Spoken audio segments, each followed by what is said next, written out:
Comey was spying on Trump. Well, the reason he was writing the memos was to create a record so that he could destroy No him. American knowingly colluded with the Russians to interfere in our election campaigns. Oh, wait, unless you mean Hillary Clinton. Pardons, prosecutions, and transparency.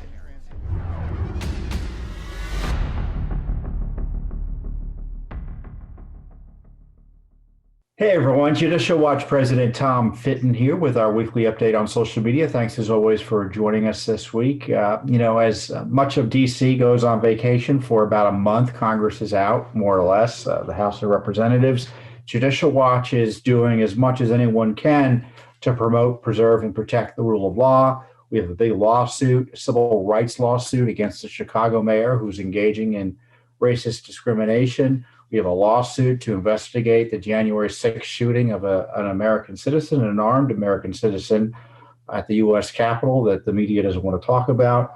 And on top of that, we're in Congress defending the rule of law on election integrity and pushing back against the massive election law power grab and significant other power grab by the left in the guise of new legislation. So some important work there. And, Judicial Watch is your watchdog in Washington, D.C., but also across the land. And to that end, Judicial Watch filed a lawsuit this week against Chicago Mayor Lori Lightfoot. Mayor Lightfoot issued a statement and a letter and let it be known that she would be only talking to or granting interviews to minority reporters.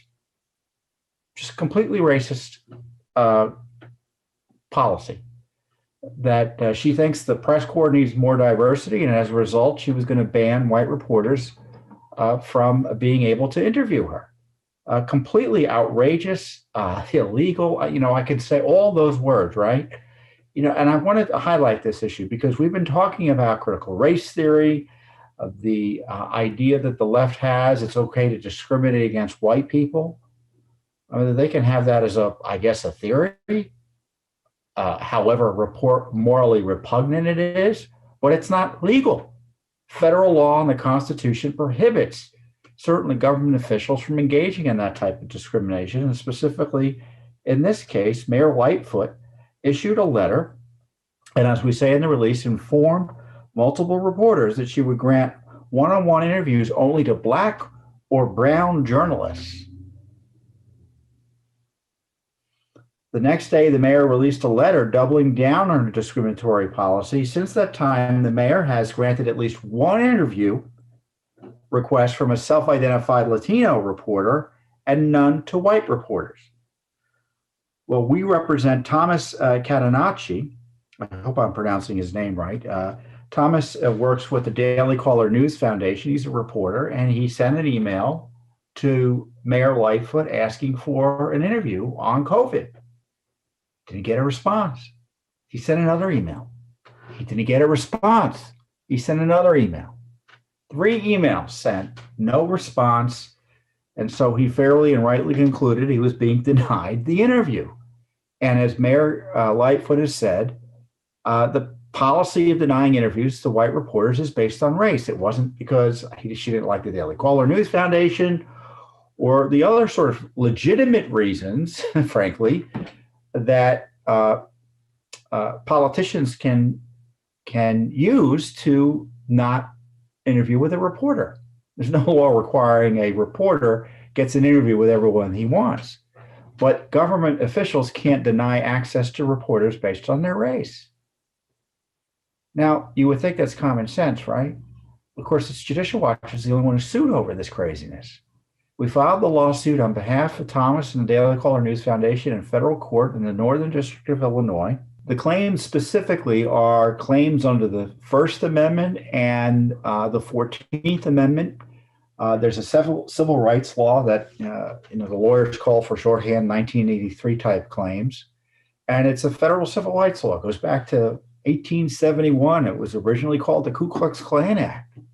I mean, this is a type of behavior that the federal government and governments generally have been trying to outlaw for years.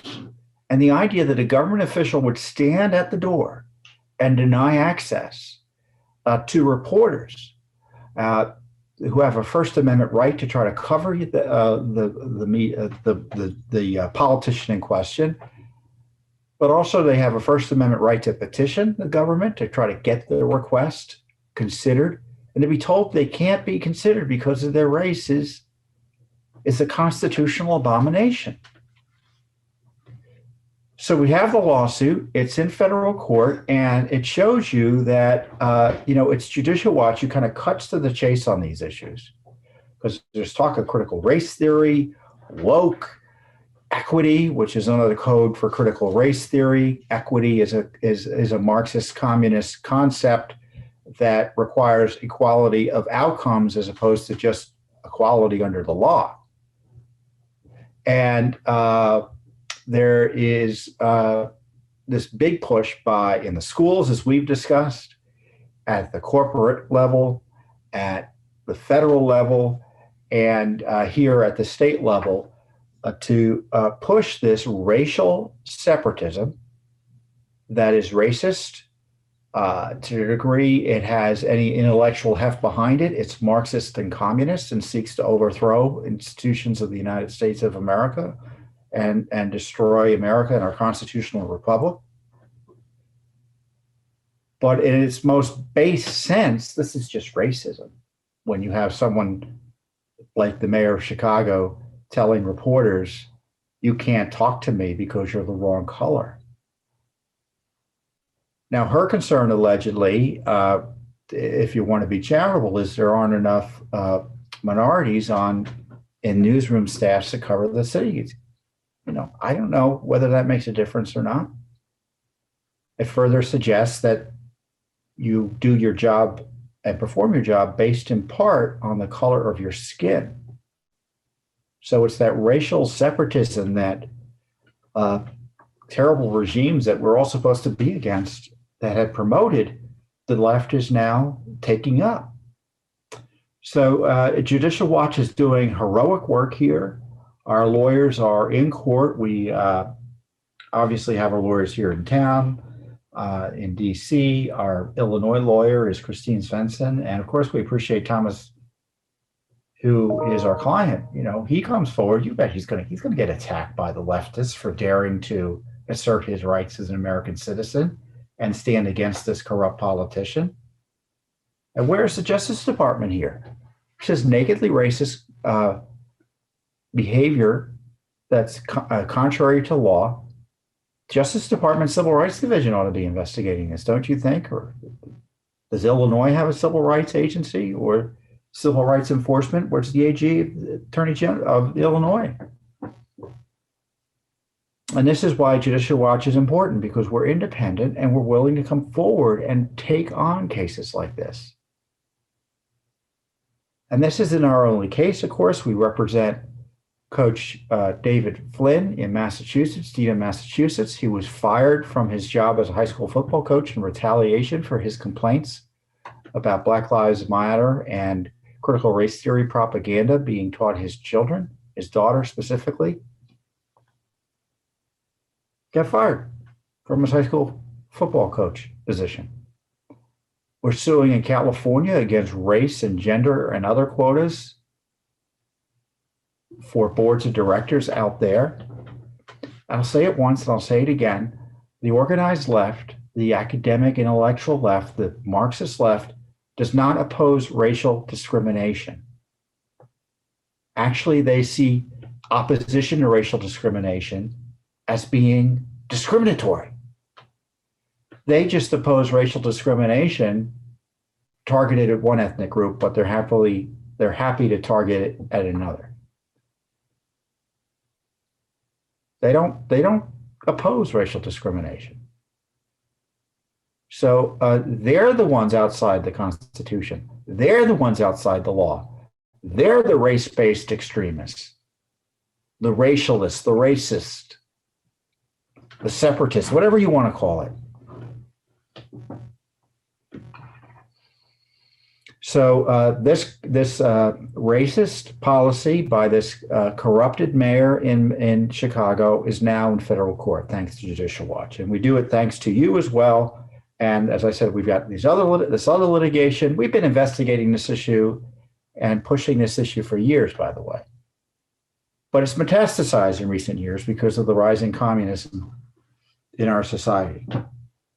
And we're going to stand where we can for you and the rule of law in our constitutional republic and the rights of all citizens. Standing up to this abuse and educating Americans, and in this case, Congress, is something that Judicial Watch is part of Judicial Watch's core mission. We're an educational foundation.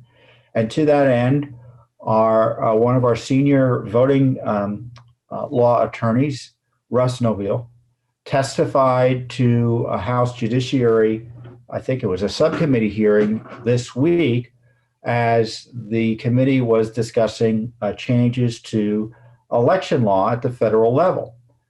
I won't go into too much detail about the legislation because I don't think there is legislation, but generally speaking, about H.R. 1, right, and Senate 1, which would upend and nationalize federal election law. Well, this is the cousin of that. It does a little bit less, but significant amount of damage to federalism. It would essentially make voter ID subject to scrutiny by the Justice Department everywhere across the country. The left was ignored by a decision known as the Shelby decision several years ago by the Supreme Court that said, look, there's this rule, this law that had required 16 states, mostly in the South, covered by had to run all of their election-related and voting-related changes by the Justice Department. And the Supreme Court said, well, look, you might have had an excuse to do that in the late 1960s and the mid-60s, where you had these racially discriminatory policies that were suppressing Black votes. But there's no data suggesting it's still going on now, and so you've got to defer to the states again. The left has been furious about that. So they're trying to fix it by expanding the power of the Justice Department to oversee election rule changes by the states.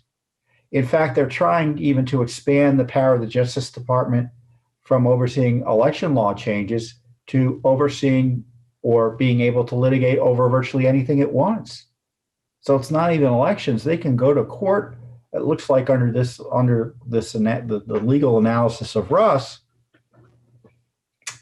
the Justice Department under this law would be able to go to court over anything they wanted to if they thought it was, quote, in violation of the Constitution, what the state was doing.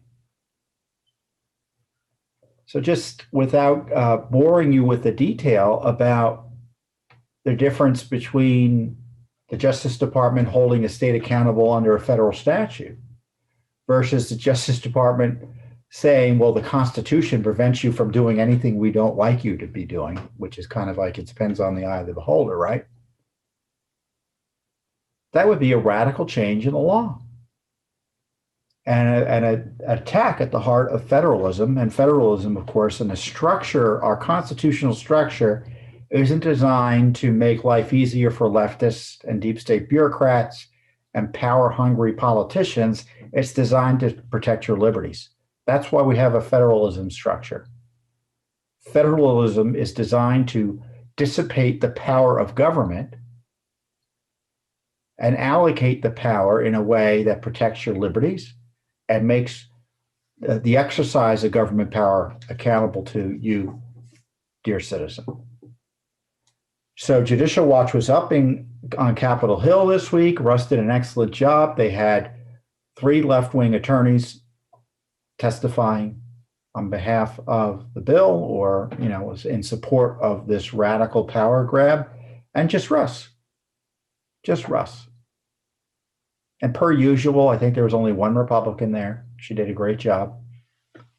The testimony, I think, is available online. Certainly the video portion of the testimony is. We'll be putting out the full written testimony shortly.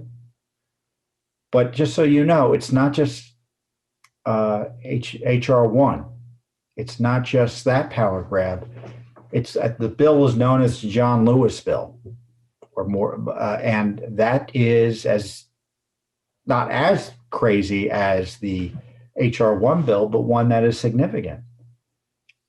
So there are significant constitutional concerns. This is not just a policy debate. This is something. Well, what they proposing to do, is it lawful? And will it undermine or protect election integrity? And I think obviously you know where I stand on it.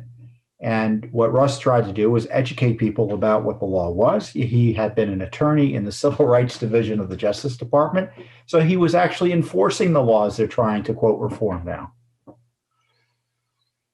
That's why the left hates Judicial Watch, because we know what we're talking about. So when we go into court on election law issues and we win, or we highlight things that are an issue, we're not coming in all elbows and just blundering our way in. We have a sophisticated group of attorneys who know the law inside and out on the areas that we litigate, including election law, and which is so outrageous, which is so frustrating, because when we're censored on election law, I'm like, Judicial Watch is a national leading expert on election law. Few groups know more about it than we do. So big tech doesn't like any of this, doesn't like us telling the truth about it. And this is why the left especially hates us, because we're just one group, but we punch above our weight. And there are thousands of groups, I think literally thousands of groups, I'm not even being rhetorical there, that focus on undermining election integrity from the left side of the aisle. And of course, you got all the big media and the partisan interest in it, and then on our side, it's just little old Judicial Watch and our friend Christian Adams and the Public Interest Legal Foundation and a few other groups. I mean, it's just a handful of groups, and Judicial Watch is the biggest of them all. And we don't file that many lawsuits, but when we do, they get very upset about it. And when we testify, they get very upset about it. So I'm honored that Judicial Watch was invited to testify. I was pleased that Russ went up there and did a great job. And you should be proud and honored too, because we do it for you. And without your support, there'd be no voice up there, right? There'd be no voice like Judicial Watch up there defending the rule of law on Capitol Hill. Next up, speaking of Capitol Hill, we had the fake debate about the Pelosi Commission, as I call it, not the January 6th Commission. It's the Pelosi Commission. It would have been a commission set up by Schumer and Pelosi to target and harass and try to criminalize their political opposition, using January 6th as an excuse to do so, which is of course more of the same, right? Well, thankfully, the Republicans, as I described to you last week, saw the grassroots opposition to this, saw the absurdity of it and the political nature of it, and shut it down and opposed it, and at least killed it for now. But one thing I've highlighted is that who needs a January 6th commission when you have Judicial Watch? And I know many of you have been concerned about the shooting death of Ashli Babbitt, a veteran who was there on January 6th, was in the Capitol. You may have seen the video by now, or at least one of the videos, where there was a group of people, there were law enforcement behind her, and it was kind of chaos. And she tried to crawl through a window to get into the House lobby, essentially. And there was a police officer on the other side who shot her. We don't know who he was. We don't know why he shot her. What was he thinking? What was the analysis of it? Was there a report of it? Who investigated it? Can you imagine a shooting of an unarmed protester in similar circumstances in any other context? And you know what I mean by that. Where we would just accept that we can't get any information. It's now, what is it? It's nearly June, right? So 6 months or so since it's happened, and we don't know the name of the officer. We don't have any details about the shooting. And she's the only person who died in that riot directly. Officer Sicknick, who Judicial Watch helped, Officer Sicknick, who died, they falsely said that he died as a result of being assaulted by rioters, and that wasn't the case. He died of a stroke after the disturbance. The strokes weren't tied to the riot. It was natural causes. It was determined by the Office of Medical Examiner, who we had to sue. And after we sued, he finally released the report. He said it was natural causes. And the others who died also died of natural causes. So the only homicide was Ashli Babbitt. Now, was it justifiable or not? I don't know. I'm willing to give the police officer the benefit of the doubt, but I don't have anything. Normally there's an investigation. You can get a feel for what happened from the reports, and there's been nothing. So Judicial Watch, doing what Judicial Watch does, we asked the Department of the Office of Medical Examiner and the Chief Medical Examiner, I guess it's called here in Washington, D.C., and the Metropolitan Police Department for all records, including but not limited to investigative reports, photographs, witness statements, dispatch logs, schematics, ballistics, video footage, and MPD officials' electronic communications concerning the January 6, 2021 death of Ashli Babbitt in the Capitol building and its related investigation.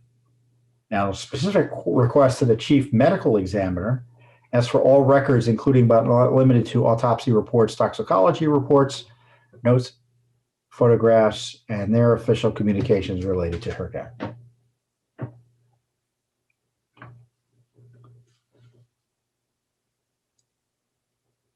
So the normal course of action in the police shooting is to quickly inform the public of the details, but the lack of transparency in the killing of veteran Ashli Babbitt is unprecedented and obviously political. I mean, when something is going so wrong in a law enforcement investigation, it almost inevitably is because of politics, especially here in Washington, D.C.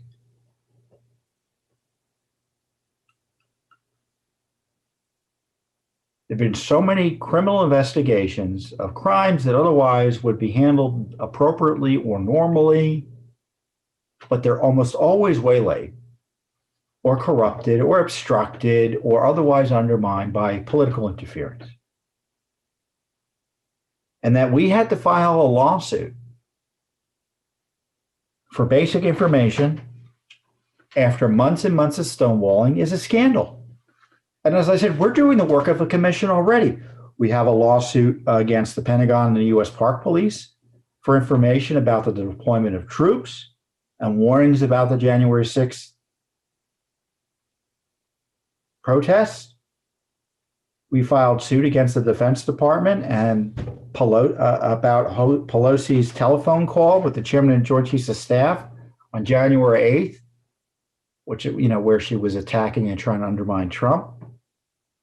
I told you about the lawsuit for the report about Sicknick's death. And we sued the the Capitol Police Department directly for emails and videos related to the January 6th events. All those videos. Many people have complained there's thousands of hours of videos that haven't been released. Well, we're actually in court asking for them. So Pelosi runs the Capitol Hill Police Department, practically speaking. Why didn't she order them to release the documents, and the videos? Well, we know why.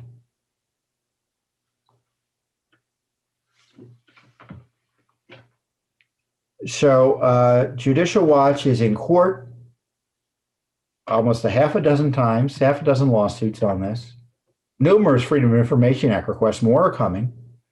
So we don't need a commission. You already have Judicial Watch. So I'm proud that Judicial Watch is able to do that. And, I don't just say that because I'm the president of Judicial Watch, because I think as a citizen and a patriot, this work is essential to our country. And I feel strongly about that. My colleagues feel strongly about it. And I know those of you who support Judicial Watch directly and financially feel strongly about it as well.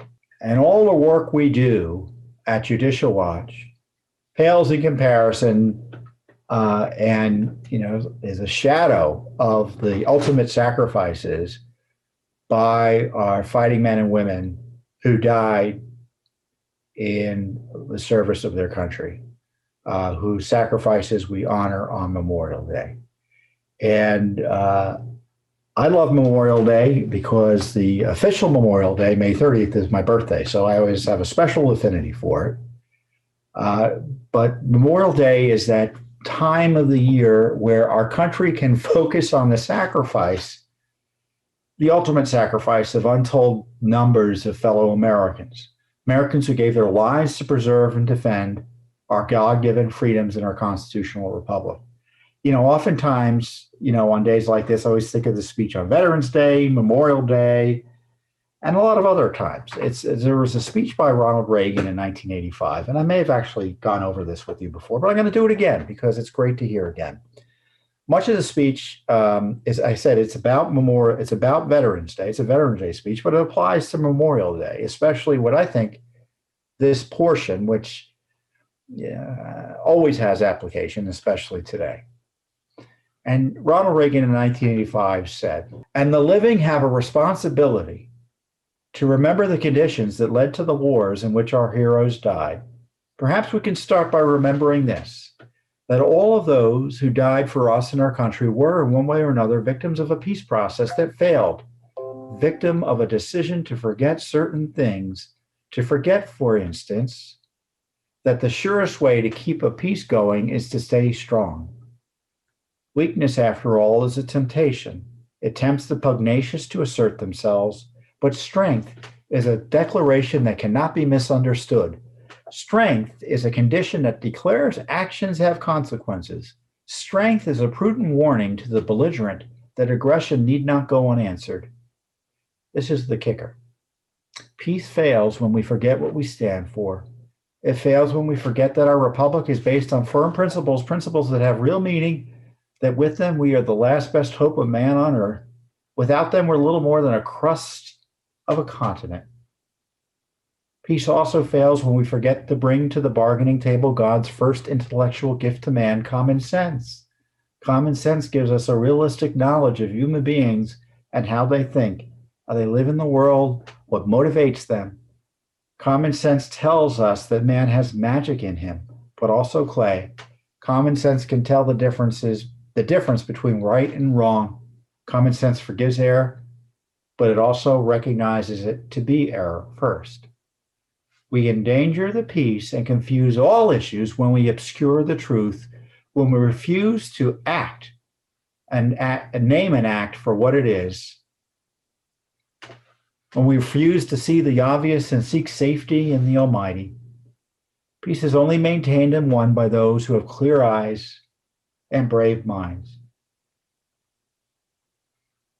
Now, I talk about that speech, obviously, because I love the Veterans Day connection, but the Memorial Day connection is important. Because when people's lives are lost, they've ever been lost for good reason. So when politicians act in a way that almost require the use of force, where otherwise could have been prevented, that's what Ronald Reagan is talking about. And obviously that context was back during the Cold/Hot War with the Soviet Union. And I'm a positive guy. I like to think that many Americans have, as Ronald Reagan said, clear eyes and brave minds. And these patriots like you desire the same qualities in our political and judicial leaders, who now terribly are too often confronting and even promoting the ideology of communism that so many Americans who were honoring on Memorial Day died trying to defeat. And you can bet Judicial Watch won't, quote, forget what we stand for. And in our modest efforts to preserve and protect the rule of law, we seek to vindicate the sacrifices of those fallen warriors. So I hope you have a wonderful Memorial Day, and God bless you, and God bless America. And I'll see you here next.